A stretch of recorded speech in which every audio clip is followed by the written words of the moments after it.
കൃഷ്ണപുരം ഗ്രാമപഞ്ചായത്തിന്റെയും കുടുംബാരോഗ്യ കേന്ദ്രത്തിന്റെയും നേതൃത്വത്തിൽ സ്വസ്ഥ നാരി സശക്ത് പരിവാർ ആരോഗ്യ ക്യാമ്പയിൻ ഉദ്ഘാടനം ചെയ്തു. ഗ്രാമപഞ്ചായത്ത് തല മെൻസ്ട്രൽ കപ്പ് വിതരണവും നടത്തി. കൃഷ്ണപുരം ഗ്രാമപഞ്ചായത്തിന്റെയും കുടുംബാരോഗ്യ കേന്ദ്രത്തിന്റെയും നേതൃത്വത്തിലാണ് സ്വസ്ഥ നാരി സശക്ത് പരിവാർ ആരോഗ്യ ക്യാമ്പയിൻ ഉദ്ഘാടനം ചെയ്തത്. ഇതോടനുബന്ധിച്ച് ഗ്രാമപഞ്ചായത്ത് തല മെൻസ്ട്രൽ കപ്പ് വിതരണവും നടത്തി. യു പ്രതിഭ MLA ഉദ്ഘാടനം നിർവഹിച്ചു. ഈ വർഷം എന്ന് പറയുമ്പോൾ MLA-മാരെ സംബന്ധിച്ചും പഞ്ചായത്ത് മെമ്പർമാരെയൊക്കെ സംബന്ധിച്ചും പൈസ കുറവായിരുന്നു. എനിക്ക് 5 കോടി ഉണ്ട്, 6 കോടി ഞങ്ങൾ കളക്ടറേറ്റിൽ കൊടുത്തു കഴിഞ്ഞു. അപ്പോൾ ഇനി അതിന് സ്ക്രീനിങ് നടക്കുക. 1 കോടി സ്പെഷ്യൽ ഫണ്ട് ഉണ്ടെങ്കിൽ അതിന് 1.5 കോടിയുടെ കൊടുത്തു കഴിഞ്ഞു പ്രപ്പോസൽ. അപ്പോൾ ആ സമയത്ത് നിങ്ങളിതൊക്കെ പറയുമ്പോൾ 6 മാസം മുമ്പ് ഡോക്ടർ പറഞ്ഞാൽ പോലും എനിക്ക് ഈ വർഷത്തെ ഫണ്ടൊക്കെ വളരെ നേരത്തെ നമ്മൾ സബ്മിറ്റ് ചെയ്യും. അപ്പോൾ എന്തായാലും വികസനമൊക്കെ തുടർച്ചയാണ്.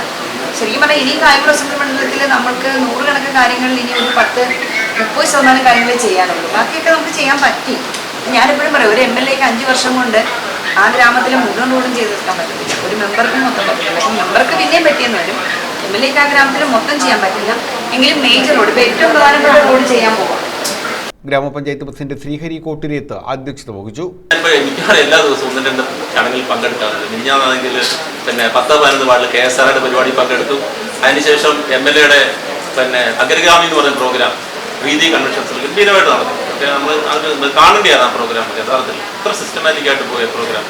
അപ്പോൾ ഇത് രാവിലെ ഞങ്ങൾ രണ്ടും കൂടെ ഒരു ഉദ്ഘാടന ചടങ്ങുണ്ടായിരുന്നു. അപ്പോൾ എനിക്കാണ് നാണക്കേട്. MLA എല്ലാ പരിപാടിക്കും എന്നെ വിളിക്കും. ആരോഗ്യ സ്റ്റാൻഡിംഗ് കമ്മിറ്റി ചെയർപേഴ്സൺ ആശാരാജ് മുഖ്യപ്രഭാഷണം നടത്തി. Doctor A. Rishada, Raseena Badar, Shreeji Prakash, Naseem, Manju Jagadeesh, Jyothikumar, Rajeev Premkumar, Bijoy T. John, Saji തുടങ്ങിയവർ പങ്കെടുത്തു. News bureau, Kayamkulam.